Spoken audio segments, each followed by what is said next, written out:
तुम्हारे समझू सर और नहीं, नहीं दीनन के हितकारी है। शरणागत पाल कृपाल प्रभु, हमको एक आस तुम्हारी है। तुमरे समझू सर और नहीं, नहीं दीनन के हितकारी है। जय राम हरे सिया राम हरे, जय राम हरे सिया राम हरे, जय राम हरे सिया राम हरे, जय राम हरे सिया राम हरे। सुध लेत सदा सब जीवन की, अति करुणा विस्तारी है। सुध लेत सदा सब जीवन की, अति करुणा विस्तारी है। तुम्हारे सम दूसर और नहीं, नहीं दीनन के हितकारी है। तुम्हारे सम दूसर और नहीं, नहीं दीनन के हितकारी है। शरणागत पाल कृपाल प्रभु, हमको एक आस तुम्हारी है। जब नाथ दया कर देखत है, छूटी जात व्यथा संसारी है। जब नाथ दया कर देखत है, छूटी जात व्यथा संसारी है। तुम्हारे सम दूसर और नहीं, नहीं दीनन के हितकारी है। शरणागत पाल कृपाल प्रभु, हमको एक आस तुम्हारी है। शरणागत पाल कृपाल प्रभु, हमको एक आस तुम्हारी है। तुमरे समझू सर और नहीं, नहीं दीनन के हितकारी है। तुमरे समझू सर और नहीं, नहीं दीनन के हितकारी है। शरणागत पाल कृपाल प्रभु, हमको एक आस तुम्हारी है। शरणागत पाल कृपाल प्रभु,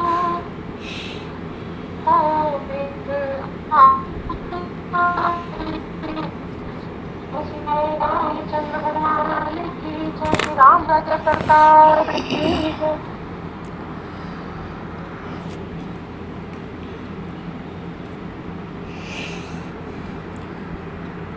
हरिशरण बोलिए श्यावर रामचंद्र भगवान की जय। श्री राधे और कृष्णचंद्र भगवान की जय। श्री गौरी शंकर भगवान की जय। श्री बांके बहरलाल की जय। श्री वृंदावन प्रेम धाम की जय। श्री अध्या धाम की जय। सब संतन की जय, सब भक्तन की जय, समस्त वैष्णवन की जय, समस्त पूर्वाचार्य चरणन की जय, समस्त संप्रदाचार्यन की जय। श्री सतगुरुदेव भगवान की जय। गंगा मैया की जय, जमुना मैया की जय, सरजू मैया की जय, गौ माता की जय, तुलसी माता की जय, पृथ्वी माता की जय, काशी महारानी की जय। जय जय सीताराम, जय जय श्री राधे श्याम, नमः पार्वती पते, हर हर महादेव।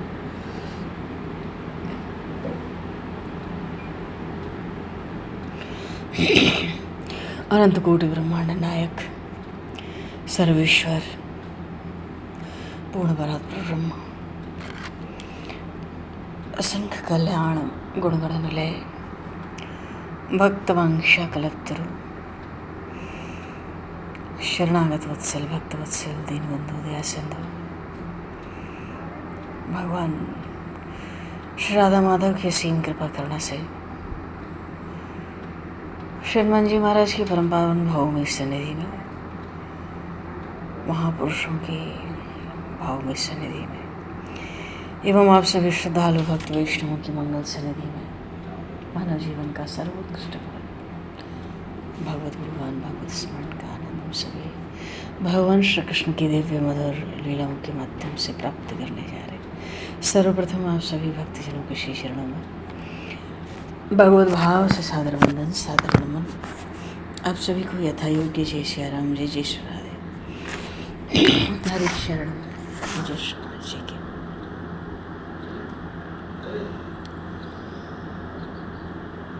वंशी विभूषित करान्नवनीरदाभात् पीताम्बरादरुणवं फलाधरुष्ठात् पूर्णेन्दुसुन्दरमुखादरवन्दनेत्रात् कृष्णात् परं किमपि तत्त्वमहं न जाने कृष्णात् परं किमपि तत्त्वमहं न जाने। शरण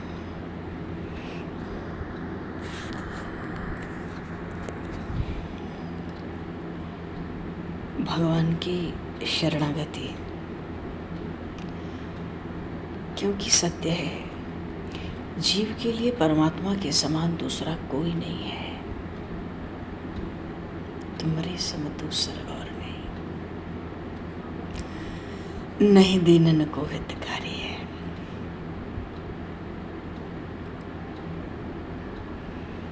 बढ़िया शरणागति ये है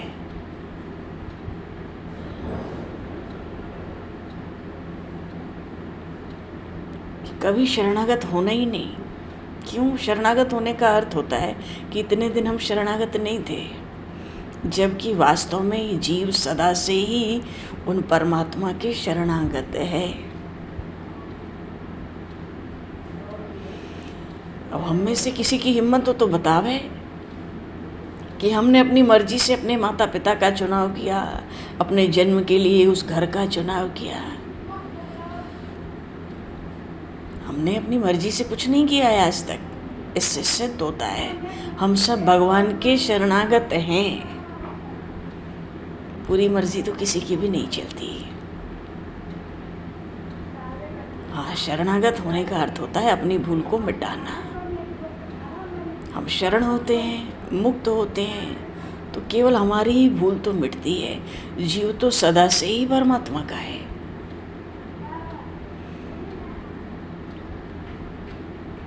जब भक्ति भजन भाव बढ़ता है, जीव चाहता है प्रभु का दर्शन हो जाए। उसको मालूम पड़ता है कि भक्ति अभी जगी है, शरणागति अभी हुई है। त्रिभुवन में ऐसा कोई नहीं जो प्रभु के शरणागत नहीं है। सब कुछ जीव का प्रभु के अधीन है, प्रभु के हाथ में है। जीव मात्र उनके हाथ का खिलौना है। पर जब भक्ति का बल बढ़ता है, प्रभु का प्रेम बढ़ता है, तो हृदय में लगन होती है, दिन रात एक जलन होती है। प्रभु का दर्शन मिल जाए, प्रभु का दर्शन हो जाए, कैसे होगा?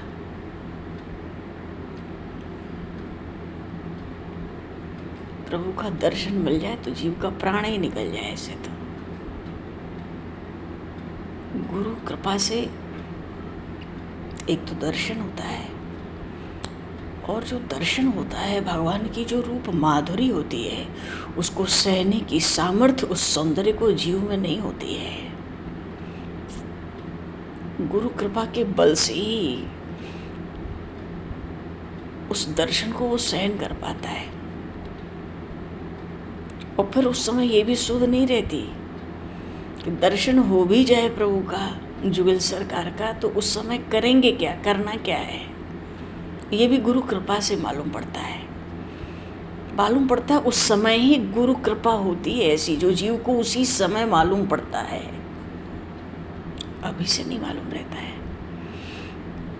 ऐसे ही हमारे यहाँ श्रीधाम वृंदावन में अपने जो श्री राधा वल्लभ लाल जी महाराज हैं, बोली श्री राधा वल्लभ लाल जी महाराज की जय।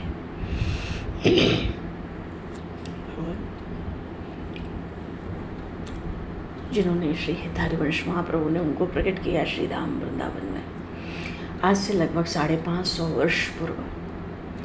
वृंदावन के सबसे प्राचीन ठाकुर कहलाते हैं श्री राधा वल्लभ लाल जी महाराज। तो श्री हरिवंश महाप्रभु यहाँ बराजते थे।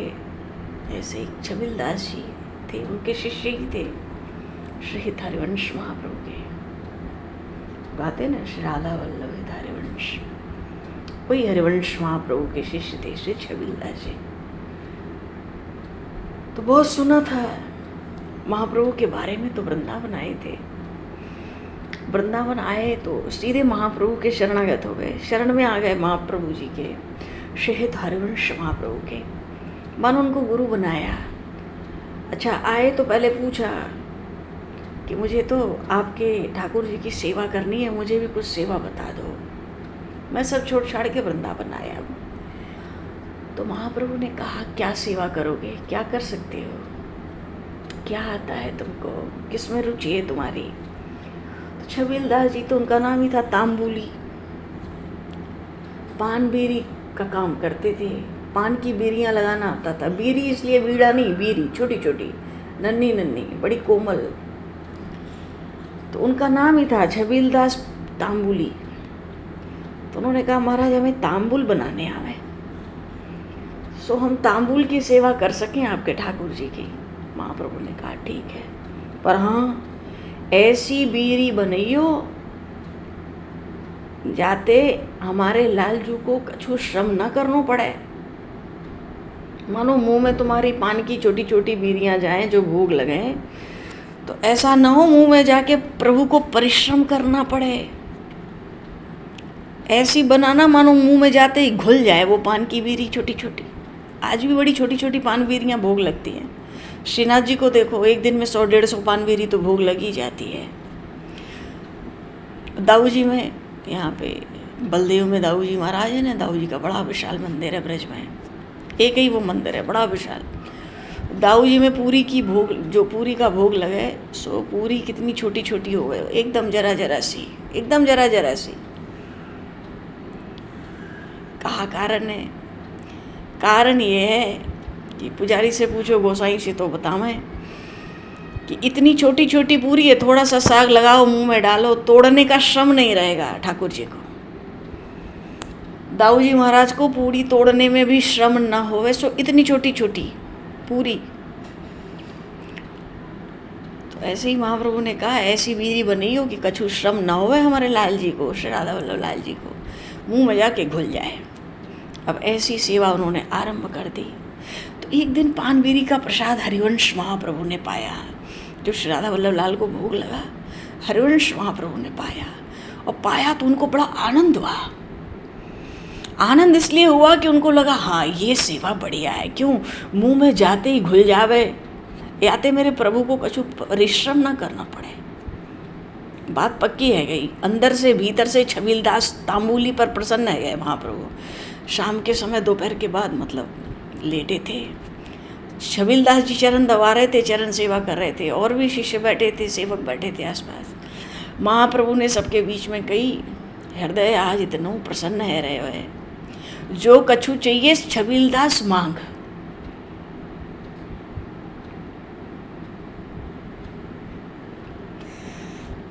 हृदय बड़ा गदगद हुआ छबीलदास का।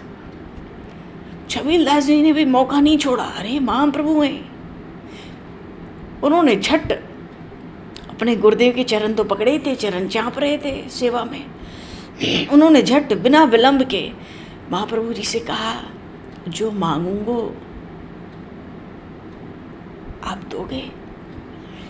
महाप्रभु ने कहा, कह तो सही, कहा बात है, तू कह।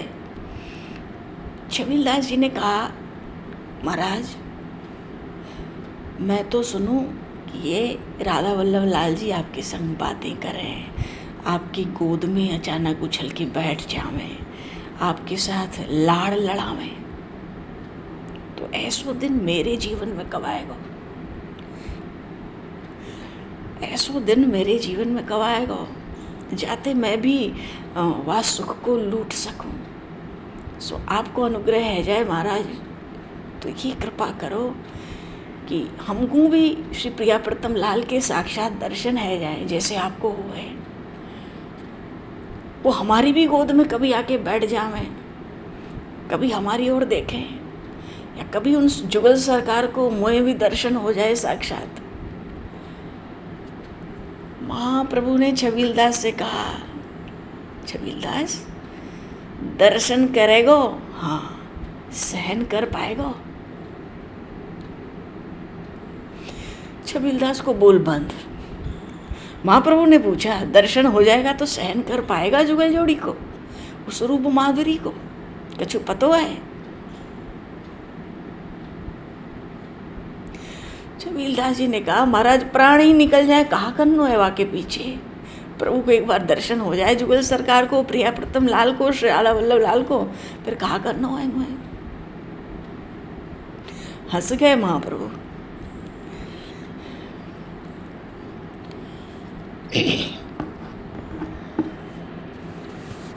और उसी दिन जब महाप्रभु उठ के गए तो शाम का समय था। चलते चलते महाप्रभु के मुंह से निकला, गए थोड़ी देर बाद, वहीं विश्राम किया थोड़ी देर सबने। ठीक है, मैं लाल जी ते कह दूंगा, तो ये मैंने दई, मानो तूने जो कहा था वो बात मैंने मान ली, तुझे दे दिया, क्योंकि कहा ही था जो मांगना चाहे मांग लो। मैंने तुम्हें दई, मैं राधा वल्लभ लाल जी से कह दूंगा। महाप्रभु तो चले। शाम को छबीलदास जी सेवा में अपनी वो तांबुल पानबीरियाँ छोटी छोटी बना के ले आए। अच्छा, ये बहुत विशेष प्रसाद माना जाता है पानबीरी, क्योंकि सब प्रसाद तो प्रभु अपने अधर से लगावें और पावें, पर पान तो ऐसे होगा ना, पानबीरी वो तो मुख में पड़ी रहे बहुत समय। पान तो ऐसे ही खाया जाता है ना, मुंह में पड़ा रहता है बहुत देर तक, तो ऐसा प्रसाद तो दूसरा नहीं होता। आज भी लाल जी की बड़ी छोटी छोटी पानबीरियाँ बड़ी सुगंधित तो बड़ी कोमल सी बनाई।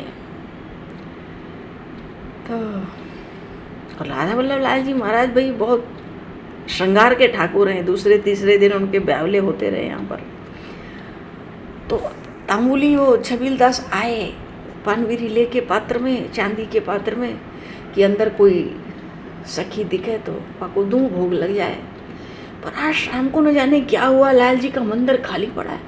खाली पड़ा है का अर्थ है उस समय कोई सखी नहीं, कोई सेवक नहीं, कोई पुजारी नहीं दिख रहे हैं। कहाँ चले गए सब? तो एक एक करते वो धीरे धीरे ऊपर बढ़ते रहे, कोई दिखा नहीं। तो लाल जी के पास आचमन करके पहुंच गए। सोचे लाओ आज प्रभु ने कृपा करी है, हम खुद ही रख दें पानबीरी आज।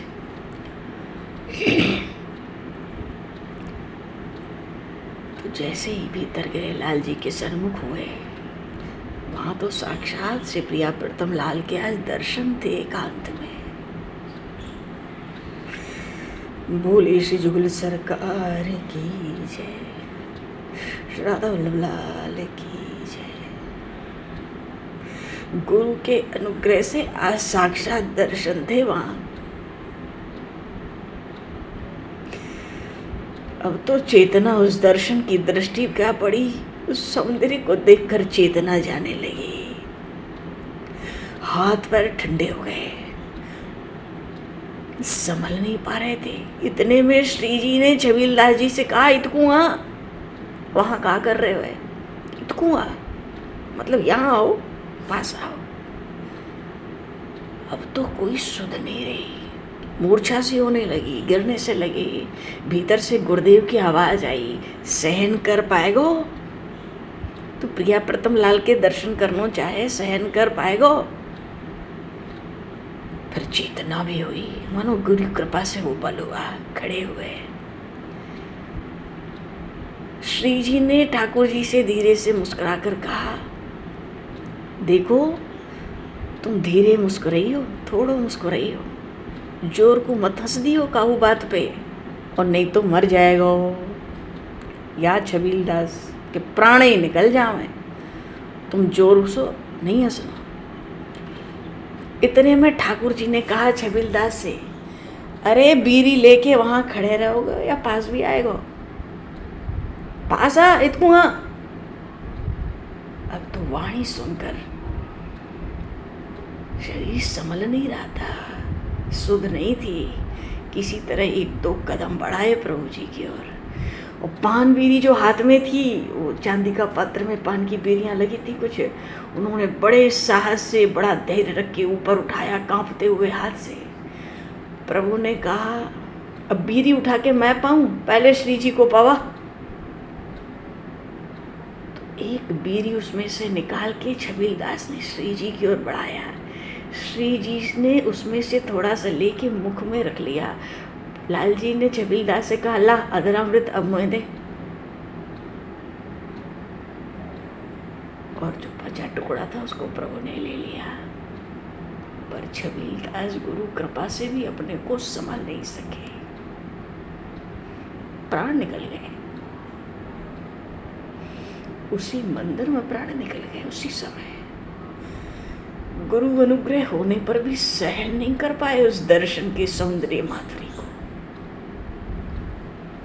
भगवान तो वस्त्र आभूषण सौंदर्य धारण ही इसलिए करते हैं, जितनी जगह बच जाती है किसी तरह भगवान के भक्त भगवान का दर्शन उसमें करते हैं। प्रभु वस्त्र आभूषण श्रृंगार धारण न करें, अपने श्रीअंग को न ढक लें इतने श्रृंगार आभूषण पोशाकों से, जीव दर्शन नहीं कर सकता उस तेज का, उस प्रकाश का, उस रूप माधुरी का। पर भगवान के हृदय में भक्तों के लिए बड़ी करुणा है। बोले श्री राधा वल्लभ लाल की जय। तो कहाँ थे प्रसंग, कहाँ गए महाराज? बोले श्री छबीलदास जी महाराज की, श्री हरवंश महाप्रभु की जय, भक्तवत्सल भगवान की जय। अच्छा, हाँ, पूर्व प्रसंग में देखो हम लोग अपने कथाक्रम में चलेंगे। पूर्व प्रसंग में, हाँ, पांडव तो वनवास में है। दुर्वासा जी आए थे। दुर्वासा जी से भगवान श्री कृष्ण ने, द्वारिकानाथ ने अपने भक्तों का परित्राण किया, रक्षा करी। आए तो थे श्राप देने, पर वरदान दे के गए। कह के गए ना भीमसेन को, जाओ तुम्हारे शत्रु का नाश होगा। 4 महीना चातुर्मास में इतनी कठिन सेवा इन महाराज की तो दुर्योधन किया, पर उसका फल किसको मिला? पांडवों को मिला। ऐसे भगवान अपने भक्तों के सदा से ही पक्षपाती हैं। राम सदा सेवक रुचि राखी। और भगवान श्री कृष्ण ने भी तो प्रतिज्ञा कर ली थी सबके बीच में कि दुर्योधन और उसके जो सहयोगी सहायक हैं, इनका समय पूरा हो गया। क्यों? द्रौपदी महारानी थी सम्राट की और यही रहेगी। तो ये तो निश्चित था कि दुर्योधन और उसके साथियों का, धृतराष्ट्र का, इन सब का अंत होना है, सब दुष्टों का। अब अंत होना है तो अंत ऐसे तो होगा नहीं, बैठे बैठे युद्ध ही होगा। क्यों? भीमसेन ने भी तो प्रतिज्ञा की थी, दुर्योधन तेरी जंगा तोड़ूंगा, और नहीं तो मेरे जो पुरखा है वो भी नरक में गिरेंगे। अरे क्यों भैया, सबने एक एक प्रतिज्ञा की थी, सब प्रतिज्ञा कैसे पूरी होगी? 4 जुग चतुर्भुज सदा भक्त गिरा सांची करना। भगवान तो श्रीनावादास जी महाराज भक्तमाल ग्रंथ में कहते हैं, भगवान 4 युग में भक्तों की वाणी को सत्य करते आए हैं। और फिर द्रौपदी तो सखी है, उसको इतना दुख है, उसका इतना अपमान हुआ है कौरवों की राजसभा में। भगवान के नेत्र बरसने लगते हैं, पर प्रभु धैर्य धारण करते। पांडव तो डर गए थे, अभिनय चक्र उठा के सबको मार डाले। पर ये तो निश्चित भीतर से हो गया था। क्यों? 12 वर्ष का काल लगभग पूर्ण हो गया है, पूर्ण हो रहा है, तो युद्ध तो होगा। क्योंकि बिना युद्ध के आपस में बातचीत से होता तो बातचीत के लिए महात्मा विदुर और द्रोणाचार्य, कृपाचार्य, भीष्म पितामह, अन्यान्य कितने तो थे ही धर्म की धुरी धारण करने वाले, पर आज तक तो बात नहीं बनी। पर ये सब कुछ सबके सामने हुआ, तो ये निश्चित था कि युद्ध होगा। युद्ध होगा तो भगवान ने संकेत कर दिया, पार्थ अर्जुन जाओ दिव्यास्त्र प्राप्त करो। किससे? भगवान त्रिपुरारी से। बोलिए श्री गौरी शंकर भगवान की जय। तो अर्जुन जी को अकेले जाकर तपस्या करके भगवान शिव को प्रसन्न करना था। युद्धों का तो बड़े बड़े दिव्यास्त्र चाहिए, और पाशुपत अस्त्र तो प्राप्त करना ही था। ये भगवान शिव का सबसे खास अस्त्र है, दिव्य अस्त्र, पाशुपत अस्त्र। और फिर देवताओं के जो दिव्यास्त्र हैं वो भी इसी समय में मिलने थे अर्जुन जी को। देखो, जब श्री कृष्ण सानुकूल होते हैं तो संयोग और सफलताएं दोनों आ जुटती हैं। इस यात्रा में जब अर्जुन जी निकले तो अचानक पवन पुत्र श्री हनुमान जी महाराज मिल गए। बोलिए श्री हनुमान जी महाराज की जय। परस्पर परिचय हुआ, अर्जुन ने उनका अभिवादन किया, स्वागत सत्कार किया। अच्छा, दो भगवत भक्त मिलेंगे, महान भगवत भक्त। हनुमान जी महाराज की भक्ति शक्ति का क्या पूछना है। और जो दो भगवत भक्त मिलेंगे तो स्वभावतः वहां भगवत चर्चा ही चलेगी। अर्जुन जी ने अपनी यात्रा का उद्देश्य बतलाया हनुमान जी को कि उन्होंने कौरवों से होने वाले अनिवार्य युद्ध में दिव्यास्त्र प्राप्त करना है। मानो आज नहीं तो कल तो युद्ध होना ही है, और युद्ध हो तो उससे पहले दिव्यास्त्र चाहिए। इसके लिए तप करने मैं हिमालय के दिव्य देश में जा रहा हूं।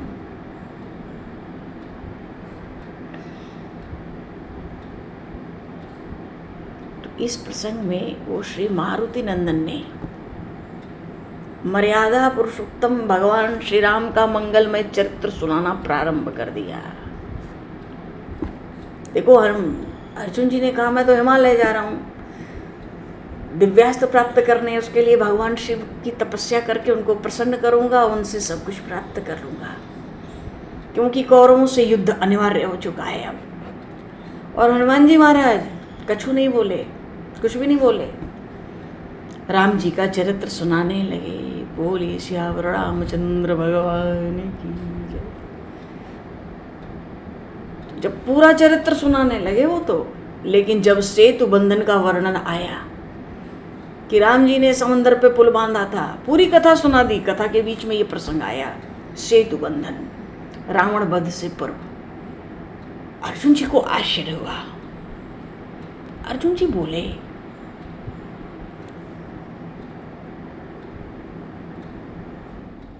क्या बोले कि हे हनुमान जी, आप ये बतावें कि श्री रघुनाथ जी अथवा उनके जो अनुज हैं श्री लक्ष्मण जी 100 योजन समंदर पर क्या अपने बाणों का सेतु नहीं बना सकते थे?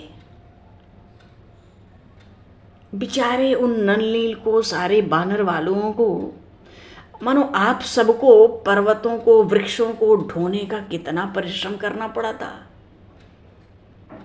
हनुमान जी महाराज हंस गए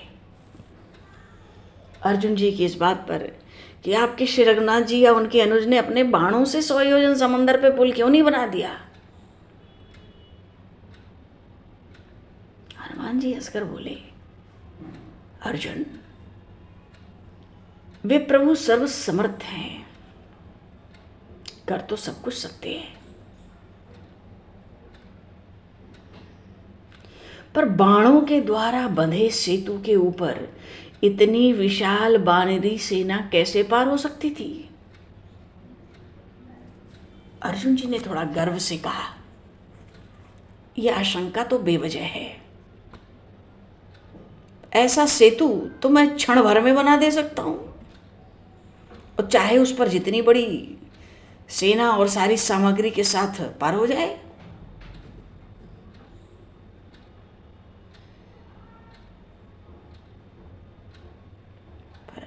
का अभिमान असह्य था।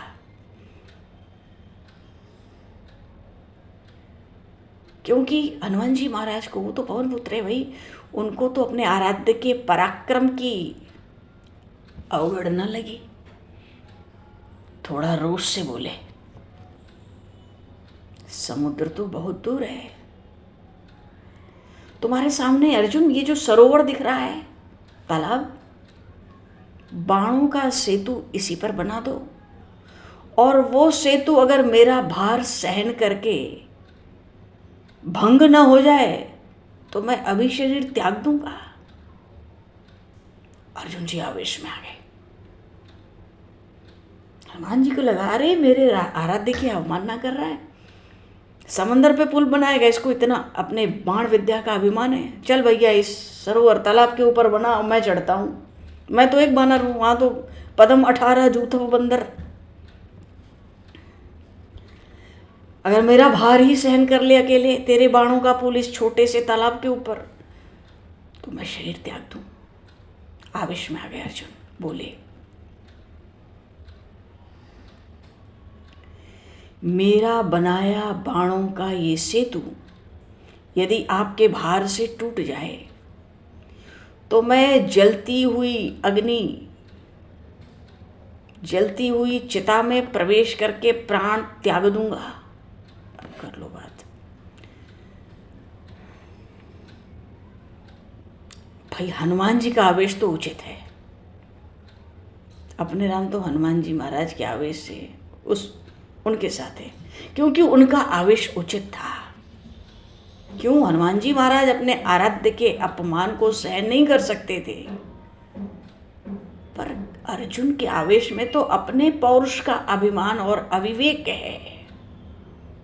अकारण ही बिना सोचे समझे ऐसी प्रतिज्ञा कर बैठा, पर क्या किया जाए, उनके स्वभाव में दुर्बलता न होती तो उनको नर क्यों कहा जाता।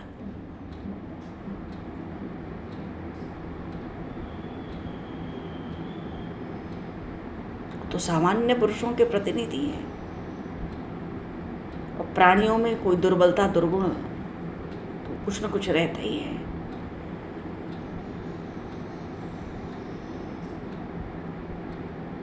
फिर भी पुरुषोत्तम भगवान नारायण इनके सखा हैं, तभी तो अपना सखा बना रखा है उन्होंने।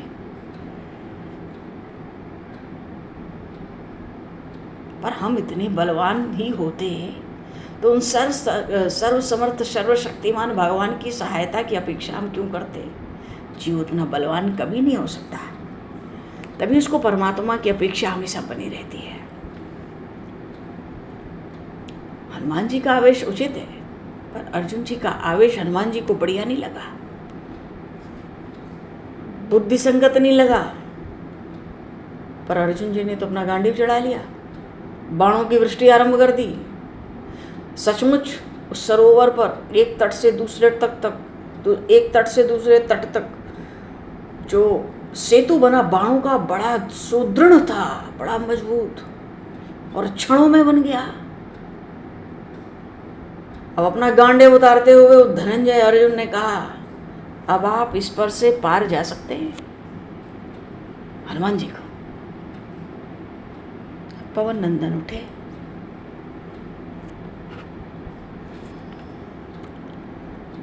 बड़ी बड़ी लीला महाराज।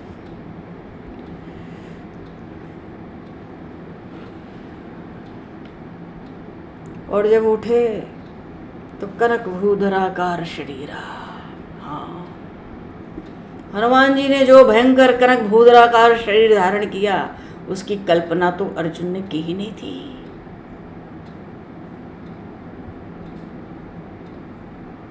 और इतना होने पर उन अंजनी नंदन ने अपने दोनों हाथों में 2 विशाल पर्वत के शिखर उठा लिए।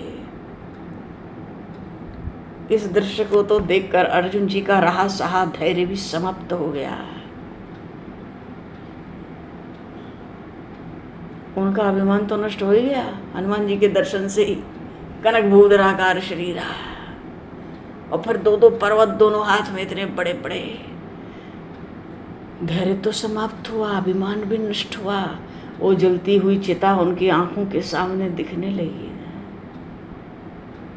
क्यों अर्जुन जी समझ गए, इतना भार तो कितना भी मजबूत पुल बनाया जाए वो सहन नहीं कर सकता। इस बात को वो समझ गए। अब क्या करें, मरना पड़ेगा। हनुमान जी चढ़ेंगे और ये टूटेगा, और टूटेगा तो फिर चिता, जलती हुई चिता में चढ़ना पड़ेगा और मरना पड़ेगा। अब क्या करें? क्यों, हनुमान जी ने भी तो संकल्प किया है, मेरे चढ़ने से टूट नहीं गया तो अभी शरीर त्याग दूंगा। द्वापर है, कहाँ से त्याग देंगे? कलयुग तक भगवान राम ने रहने का वरदान दिया है। अर्जुन जी सोचे, और अगर टूट गया तो मुझे चिता, जलती हुई चिता में भस्म होना पड़ेगा। क्या करें? क्या करते अर्जुन जी? कोई उपाय थोड़ा ही बचा था। उन्होंने अपने सखा का स्मरण किया। अर्जुन ने, जीव का बल जब अपने पराक्रम से निराश हो जाता है और कोई विपत्ति मुख फाड़े निगलने के लिए सामने खड़ी रहती है, तभी तो उन जगन्नाथ का स्मरण होता है। बोलिए श्री कृष्ण भगवान की जय। अर्जुन जी तो मन ही मन बड़ी आर्तवाणी से पुकारने लगे, हे ऋषिकेश, ओ हे भक्त वत्सल प्रभु, हे नाथ, हे द्वारिकाधीश, मेरी रक्षा करो, अपने अर्जुन को बचाओ, जल्दी करो, जल्दी आओ।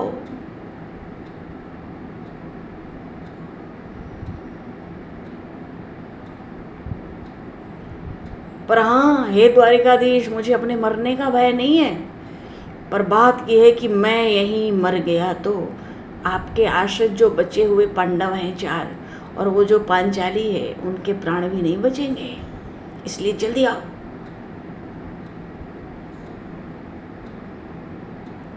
अज्ञानी जीव अपराध करता है और जब उसका फल देखता है तो भय से आतुर होकर भगवान को पुकारता है। पर देखो, सच्ची बात तो यह है कि उन भक्तवत्सल भगवान ने कब किसी के दोष देखे हैं? उनको कोई आर्तवाणी से पुकारे तो पुकारने वाले की जो व्याकुल पुकार है, उनका कोई आह्वान करे व्याकुल होकर, आर्त होकर, तो सहायता के लिए सदा प्रस्तुत ही रहते हैं। अब चाहे वो गजग्राह का युद्ध हो या द्रौपदी की पुकार हो या प्रहलाद जी महाराज का मौन आह्वान हो, प्रभु तो आते ही हैं। अर्जुन व्याकुल होकर पुकार रहे थे,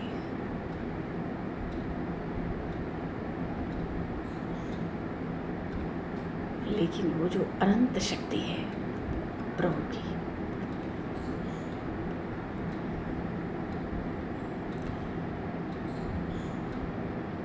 और नहीं तो आज इनको पुकारने ही दो, प्रसंग तो भी हो गए। संक्षेप में, प्रभु आ चुके थे वहाँ पर। क्यों? दोनों भगवान के अनन्य आश्रित भक्त हैं। इनके रक्षा की व्यवस्था भी प्रभु कर चुके थे, और दोनों में से किसी एक को भी पता नहीं था इस बात का कि प्रभु आ चुके हैं। अब वो केशरी किशोर यदि इस सेतु के ऊपर कूद भी पड़ते तो टूटता नहीं।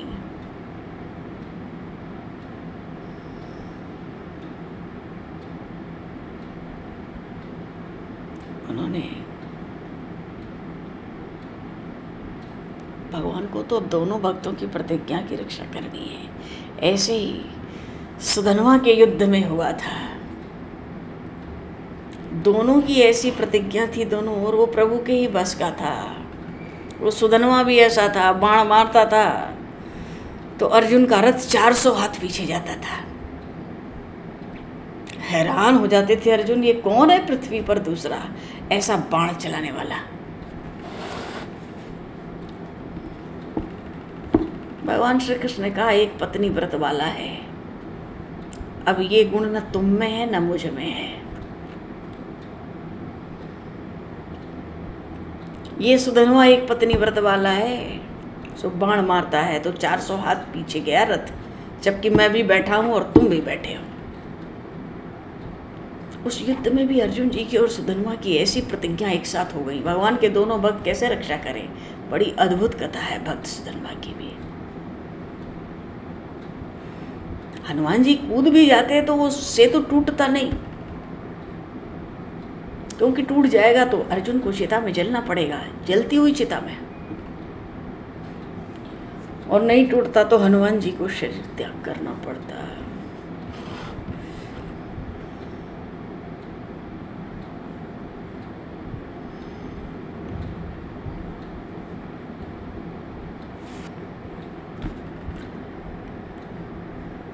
बोलिए श्री भक्त वत्सल भगवान की।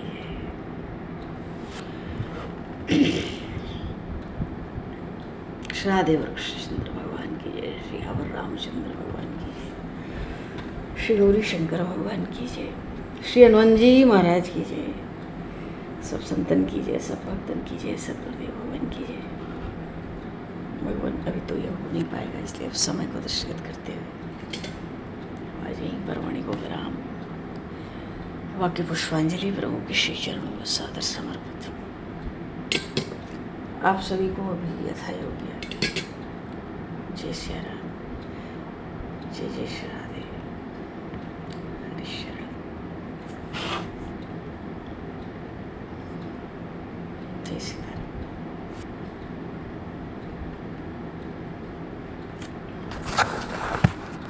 अब आगे का प्रसंग आगे लिया जाएगा। जय बाबा।